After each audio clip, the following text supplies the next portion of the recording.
Coucou les amis, un petit coup vous êtes penchés les gars. Ouais. Coucou les amis, j'espère que vous allez bien. Je ne sais pas si vous me voyez bien, mais j'ai dû allumer un petit peu toutes les lampes de la maison parce qu'il fait archi noir. En fait, il y a mauvais temps aujourd'hui et du coup il pleut, il fait gris et tout ça. Je viens de sortir du boulot comme d'hab et du coup je me suis dit que j'allais vous faire une petite vidéo chit-chat. Simplement, pas trop longue, juste pour vous donner mes petites astuces pour toutes les personnes qui vont rentrer à l'école, parce que je sais qu'à Paris, la rentrée scolaire, c'est lundi, il me semble, lundi 2 septembre. Ouais, c'est lundi 2 septembre. Ici, il y a déjà eu des personnes qui sont rentrées à l'école, mais j'ai pas encore tout à fait compris si c'est genre l'équivalent de la primaire, maternelle chez nous. Du coup, je sais pas si en fait les universitaires ont repris l'école ici, mais bon, même si vous avez déjà repris l'école, que vous habitez au Canada et que vous regardez mes vidéos, ça peut quand même être utile.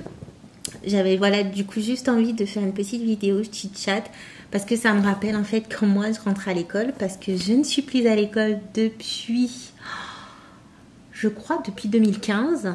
15, 16, 17, 18, 19, depuis 4 ans. Je fais ça genre comme si ça faisait des dizaines d'années alors que ça fait juste 4 ans. 15, 16, 17, 18, 19. Oui, depuis 4 ans. Et donc du coup, j'avais juste envie de parler avec vous, de partager avec vous un petit peu par rapport à mon expérience. Donc c'est parti. Alors, comme vous savez, j'ai fait un baccalauréat scientifique, j'ai testé une première année de médecine, j'ai fait un BTS d'architecture d'intérieur par correspondance, mais juste la première année.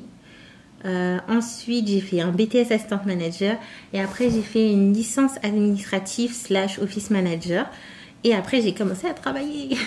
Du coup, c'est vrai que les années d'école ont été un peu compliquées, un peu dures. Hormis, quand je suis arrivée... Alors, parce que j'ai redoublé ma première. Du coup, c'est à partir de ma deuxième année de première que l'école a vraiment été vraiment fun pour moi. Sinon, avant ça, c'était horrible et je vous en passe même pas les rentrées. Les rentrées scolaires, en fait, je pleurais.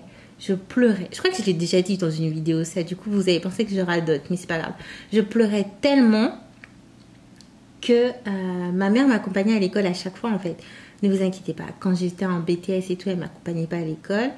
Mais je crois qu'elle m'a accompagnée jusqu'au... Je crois que la première année de lycée, un truc du genre, je pense. Voilà. Mais du coup, je pleurais énormément et je pleurais pas parce que j'avais pas envie d'aller en cours. Je pleurais juste parce que j'avais pas envie que certaines personnes soient dans ma classe. Je crois que je l'avais aussi déjà dit dans une vidéo, mais ça, c'est pas le sujet de la vidéo. Mais en fait, je voulais juste vraiment vous donner par rapport à l'expérience que moi j'ai vécue.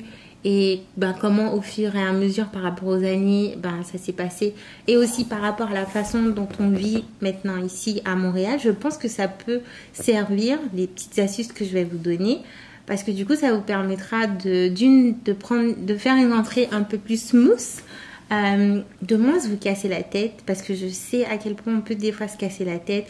On se pose des questions sur est-ce qu'on va se faire des amis, est-ce qu'on va réussir notre année, comment ça va se passer, voilà, on a tellement de trucs qui se bousculent que je sais que les rentrées scolaires ne sont pas évidentes, mais du coup moi mon premier conseil, ce serait genre, je sais que certaines personnes vont dire mais non, il faut se préparer, nanana.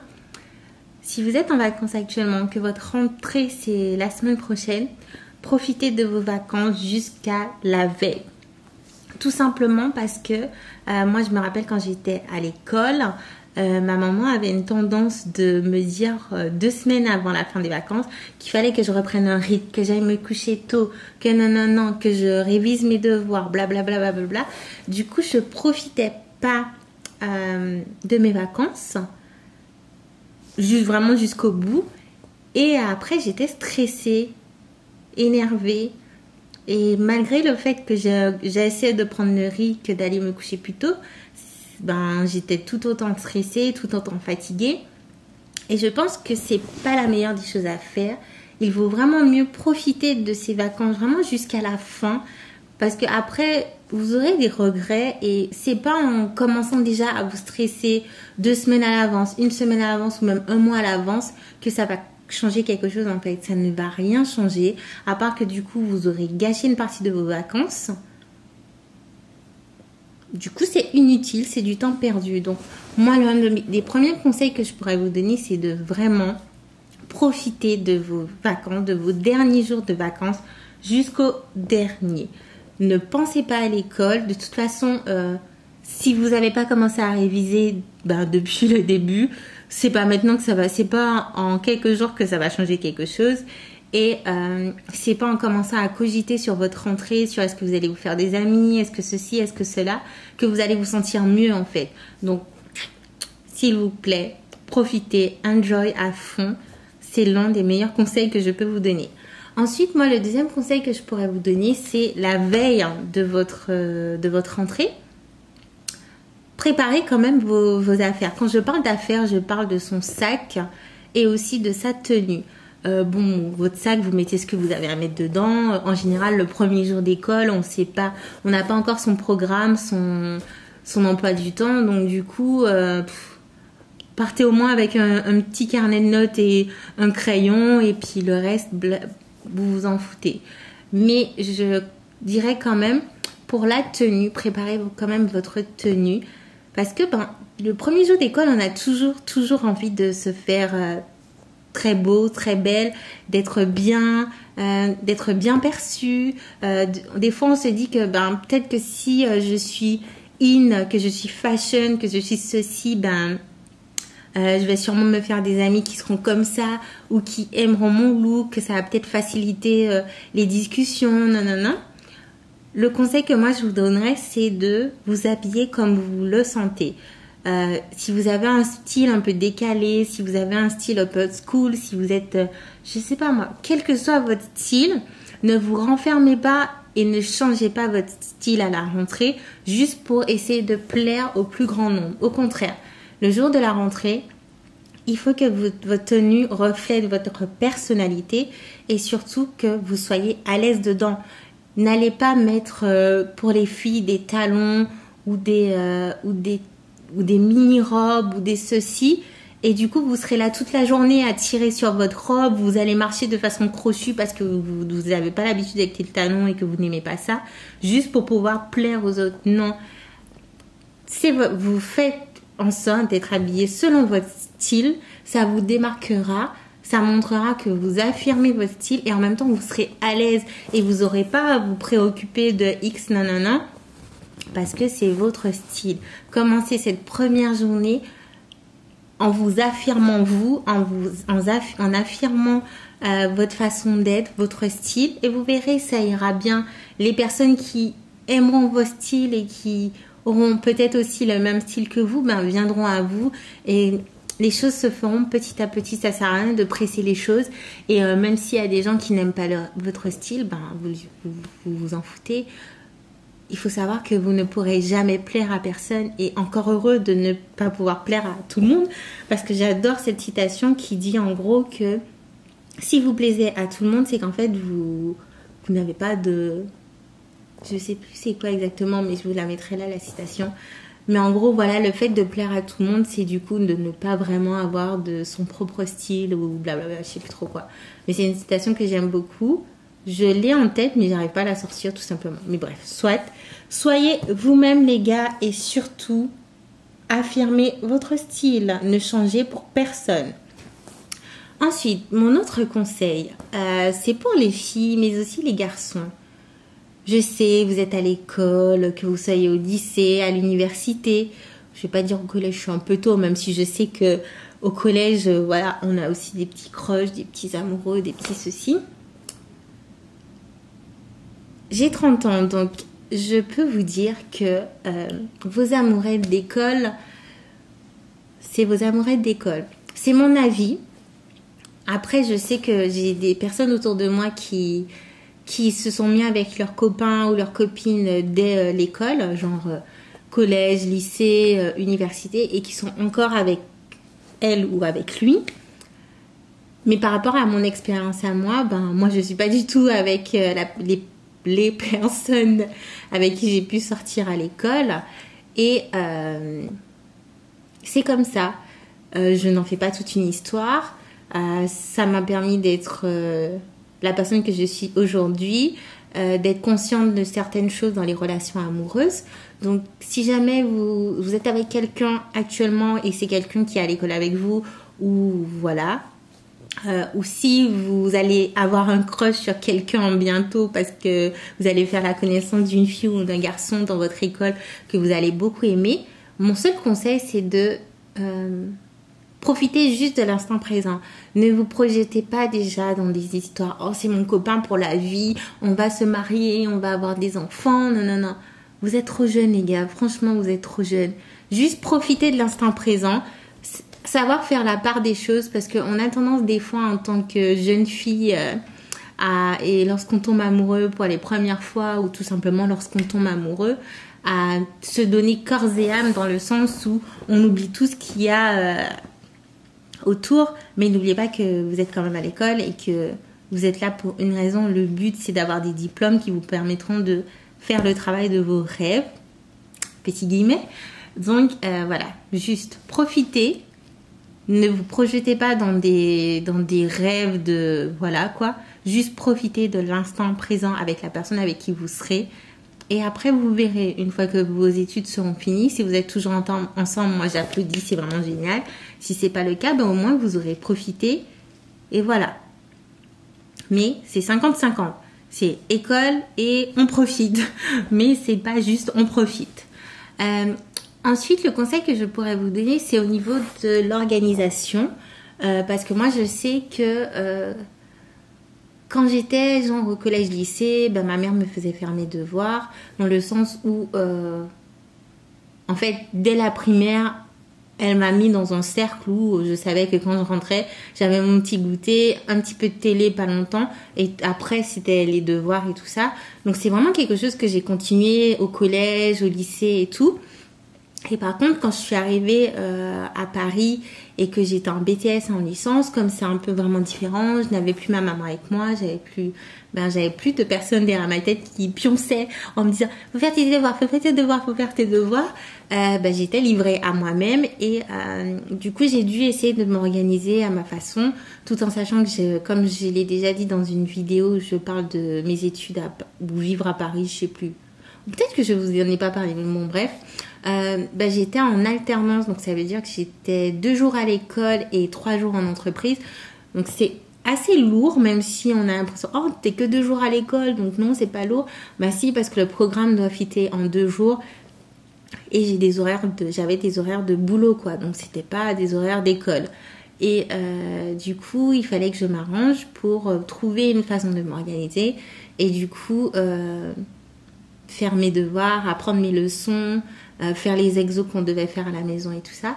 Et c'est vrai que comme j'avais énormément de temps de trajet de transport, je prenais ce temps par exemple pour relire mes cours. Si j'avais des exos à faire, je les faisais dans le train. Si je devais réviser une leçon, dans le train. En fait, le conseil que je vous donnerais, c'est que si par exemple vous avez un temps quand même conséquent de trajet, entre, je sais pas, l'école et chez vous, ou entre, je sais pas, entre votre boulot et chez vous, mais que vous avez des trucs d'école à faire, je vous conseille vraiment de prendre ce temps-là pour réviser, pour faire les trucs que ça va vous avancer. Et mon autre conseil aussi, ce serait par exemple le dimanche. Mais ça, c'est quelque chose que je fais actuellement avec Choudou depuis qu'on habite à Montréal. Tout simplement parce qu'en fait, dans les entreprises ici, il n'y a pas forcément de cafétéria. Donc du coup, ça veut dire que les repas du midi, c'est nous. Dans le sens où c'est soit on prend notre argent et tous les midis, on va manger au resto ou on s'achète des fast-food où on va acheter à manger quelque part, sandwich et tout. Ou soit, en fait, on fait nos repas. Au début, on avait commencé par le faire tous les soirs. pour le lendemain, mais c'est vraiment chiant. C'est chiant, c'est contraignant. Quand tu rentres le soir que t'as pas envie de faire à manger, c'est archi dur. Du coup, on s'est organisé de la façon où tous les dimanches, vers 17h, on fait nos repas de la semaine. Comme ça nous avance. On sait que le soir, quand on rentre, on n'a pas à faire à manger pour le boulot le lendemain. Et en général, comme on fait en quantité suffisante, bah, du coup, il nous reste pour les soirs. Et on varie comme ça entre 4-5 repas. Et quand on n'a plus, en général, ça arrive jusqu'au jeudi midi. Le jeudi soir et le vendredi, ben, c'est freestyle, soit pizza, soit fast food, soit on se fait un resto, ou soit ben, on cuisine le soir. Mais c'est vraiment le jeudi soir que ça arrive. Et du coup, moi je pense que c'est une bonne idée pour les personnes qui... si vous êtes encore chez vos parents, c'est peut-être quelque chose à voir avec vos parents. Ça peut être vraiment sympa à faire en famille. Je pense c'est aussi sympa si vous êtes à l'université, au pensionnat, d'essayer cette façon de faire pour gagner du temps. Parce que du coup, quand vous allez sortir de l'école, vous aurez vos devoirs à faire, vos examens à préparer et tout. On le sait tous, quand on est étudiant, qu'on habite seul, on ne fait pas à manger. Soit on va manger des fast-food et c'est pas du tout bon pour le corps, soit on ne mange pas. Et ne pas manger, c'est encore pire. Parce qu'à cet âge-là, et aussi comme vous êtes en examen ou à l'école et tout, vous avez besoin vraiment de nutriments pour vraiment que votre cerveau fonctionne bien. Donc, s'il vous plaît, essayez cette technique si vous êtes à l'école ou même si vous êtes déjà en train de travailler mais que des fois vous n'avez pas le temps de faire à manger. Posez-vous le dimanche, genre vers 17h, vous vous accordez une ou deux heures. Ça peut être tout seul, ça peut être avec votre famille, ça peut être avec votre compagnon ou votre compagne, ça peut être avec des amis. Et oui, ça peut aussi être avec des amis. Si vous êtes en coloc ou même si vous n'êtes pas en coloc, vous appelez des copines ou des copains et vous dites venez à la maison, on se prend 2 heures et on prépare déjà nos repas de la semaine. Vous allez faire les courses ensemble, vous faites vos repas ensemble, chaque personne vous parle avec sa gamelle. Et c'est vraiment bien parce que ça fait une activité à faire ensemble. Moi, je sais que des fois, quand Choulou n'est pas là et que je le fais le dimanche, c'est ma façon à moi de relaxer. C'est bizarre, mais ça me relaxe. Voilà, je suis dans mon monde, je suis concentrée sur un truc et du coup, le temps passe, mais je me sens bien, je suis pas stressée. Donc, c'est aussi un petit peu déstressant et ça permet vraiment, mais je vous assure, de gagner du temps pendant la semaine et je pense que ça peut vraiment, vraiment aider. Et quel autre conseil que je pourrais vous donner? Oui, pour vos examens, pour vos devoirs, et même si vous n'avez pas d'examen et même si vous n'avez pas de devoirs, je conseille quand même de faire une to-do list chaque semaine en fait.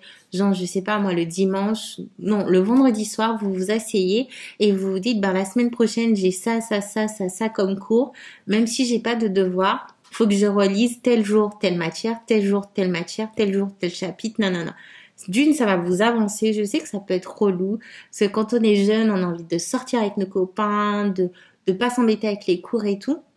Mais ça aussi, ça fait gagner du temps. Ça fait gagner du temps sur les révisions. Ça se trouve que vous aurez pas compris un truc et le fait de le relire, vous allez le comprendre. Ou ça vous permettra la semaine d'après de poser la question à votre prof en lui disant j'ai pas compris ça, j'ai fait telle recherche, non, bon, il y a ça qui me gêne, blablabla. Mais du coup, ça aussi, ça fait gagner énormément de temps. Donc, faites votre to-do list, genre le vendredi soir, et notez vraiment ce que vous devez revoir, relire. Relire une fois quand vous rentrez de chez vous le soir ou dans les transports, c'est pas la fin du monde en fait. C'est autant que vous écoutez. Moi, je sais que je peux faire beaucoup de choses en même temps, donc en général, j'avais mes écouteurs, j'écoutais de la musique, et en même temps, je relisais mes cours, et j'ai jamais eu de problème. Donc après, c'est vraiment à vous de trouver la méthode qui fonctionnera mieux pour vous. Ou c'est comme quand j'étais au collège-lycée, je faisais mes devoirs devant la télé. Certains parents interdisent leurs enfants de faire leurs devoirs devant la télé parce qu'ils ont du mal à se concentrer. Moi, au contraire, je me concentrais comme ça. Si j'avais pas la télé, j'avais trop du mal, je restais pas en place, c'était horrible. Et mon dernier conseil pour finir la vidéo, juste que vous soyez collège, que vous soyez au lycée, que vous soyez à l'université, profitez les amis, profitez de vos années d'école parce que c'est des années inoubliables. Je vais pas vous dire que ce sera les meilleures années de votre vie. Parce qu'en soi, que vous ayez 15 ans, 14 ans, 18 ans, 20 ans, 30 ans comme moi, c'est des étapes différentes de la vie. Et du coup, toutes ces années sont belles et apportent quelque chose. Ben moi, par exemple, là, j'ai 30 ans. J'ai eu 30 ans en février. J'habite pour l'instant à Montréal et j'aurais jamais pensé que ça aurait pu arriver de toute ma vie. C'est même quelque chose auquel j'avais jamais imaginé. Je me suis toujours dit que j'allais vivre un endroit autre que la Martinique et que la France, mais jamais je me serais donné l'endroit exact. Et aujourd'hui, à mes 30 ans, j'y suis. Et c'est quelque chose que je sais qui n'aurait pas été possible à 15 ans, à 18 ou à 25. Donc chaque année, chaque âge, chaque période de la vie apporte quelque chose et apporte des événements inoubliables. Et c'est à l'école par rapport à cette tranche d'âge, donc que vous soyez au collège, lycée, université, que vous allez avoir des souvenirs et des moments inoubliables. Mais ça ne veut pas dire que après tout ça, vous n'aurez pas non plus des moments inoubliables. Ça sera d'autres moments faits avec votre famille, faits avec d'autres amis, avec une autre façon de penser, mais ça reste des moments inoubliables. Mais si je vous dis ça, c'est que on a tendance, quand par exemple, je sais que moi à un moment j'étais tellement focus sur mes études que je sortais pas forcément avec mes amis, que je refusais certains trucs et tout ça.